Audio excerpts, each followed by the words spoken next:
جب تک علم نہیں ہوگا نا، یہ علم ایک ایسی چیز ہے، ایک ایسی دولت ہے، اگر آپ کی زندگی میں علم آ گیا تو سمجھیے کہ آپ کی زندگی سے جہالت ختم ہو جائے گی۔ آپ کو سمجھ میں آ جائے گا کہ ہم کس کی عزت کریں، آپ کو سمجھ میں آ جائے گا کہ ہمارے دادا کی عزت کیا ہے، آپ کو سمجھ میں آ جائے گا کہ ہمارے ابو کا کیا مقام ہے، آپ کو سمجھ میں آ جائے گا کہ ہماری امی جو اس کا کیا مقام ہے۔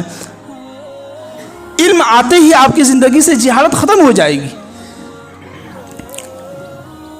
اللہ کے نبی صلی اللہ علیہ وسلم کی حدیث ہے کہ من تشبہ بقوم فہو منہ، جو شخص بھی جس قوم کا مشابہت اختیار کرے گا، اس کے طریقے پر چلے گا، اللہ تعالیٰ کل قیامت کے دن اس کو اسی کے ساتھ جو میدان محشر میں اٹھائے گا۔ اس کو دوسروں کے غیروں کے طریقے کو ہم اپنا رہے ہیں۔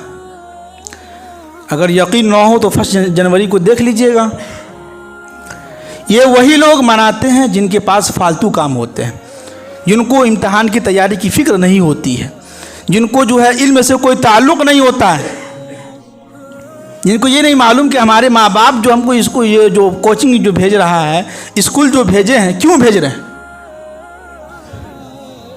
علم نہیں ہے۔ اگر قرآن و حدیث کا علم ہوتا تو وہ بچہ ہم اور آپ سمجھ جاتے کہ بھائی اللہ کے نبی نے اس چیز سے منع کیا، ہمیں قرآن نے ہمیں منع کیا ہے، ہم کیوں غیروں کا طریقہ اپنائیں؟ ہونا تو یہ چاہیے تھا کہ وہ جو ہے ہمارا طریقہ اپناتا، وہ ہم سے متاثر ہوتا، بلکہ یہاں الٹا ہو رہا ہے، بلکہ ہم ان کے طریقے سے متاثر ہو رہے ہیں اور کہہ رہے ہیں واہ کتنا اچھا، چلو ہم ہی مناتے ہیں۔ بھائی آپ اپنے ان کا جو مسئلہ ہے، جو ان کا جو مذہب ہے، وہ اپنے جگہ پر ہے، لیکن ہمیں بھی تو قرآن حکم دے رہا ہے۔ لوگوں کو خوش کرنے کے چکر میں جو اللہ کو ناراض کیوں کر رہے ہیں؟ اس لیے کہ جو ہے لوگ جب امرود خریدتے ہیں، امرود سمجھتے ہیں اس کو رومی کہتے ہیں، رومی کہتے ہیں، رومی کہتے ہیں، تو لوگ پوچھتے ہیں کہ میٹھا ہے کہ نہیں، پوچھتے ہیں نا، لیکن جب خرید کے لاتے ہیں تو نمک لگا کے کھاتے ہیں۔ یہ لوگوں کی حال ہے۔ تو آپ دنیا کے اندر لوگوں کو خوش کرنے کے چکر میں اللہ کو کیوں ناراض کر رہے ہیں؟ اس لیے کہ مرنے کے بعد تو اللہ کے پاس جانا ہے، لوگوں کے پاس تھوڑا نہ جانا ہے۔ کس کے پاس جانا ہے؟ اللہ کے پاس جانا ہے، اللہ کے سامنے ہمیں حاضر ہونا ہے۔ اللہ تعالی ہم سے حساب لیں گے، ہم سے پوچھیں گے کہ بھائی ہم نے تمہیں زندگی دی تھی، تم نے کیا کیا اس زندگی کا؟